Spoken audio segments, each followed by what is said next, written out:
श्री स्वामी समर्थ. अक्कलकोट प्रकट कथा. सुमारे 200 वर्षांपूर्वीचा काळ. अक्कलकोट संस्थानाच्या अधिपती राणी लक्ष्मीबाई या अत्यंत धार्मिक व श्रद्धाळू होत्या. त्या नेहमी तुळजापूर, पंढरपूर आणि जेजुरी अशा पवित्र तीर्थक्षेत्रांची वारी करत असत. त्यांना विशेषतः जेजुरीच्या श्री खंडेरायावर खूप श्रद्धा होती.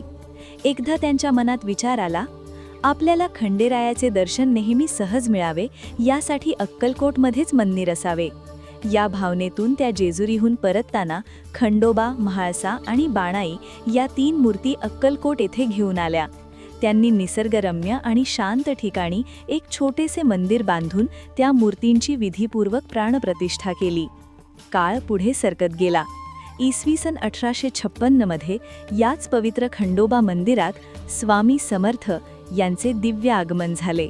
त्यावेळी स्वामी समर्थ हे मंदिराच्या मुखवटाजवळ बसले होते.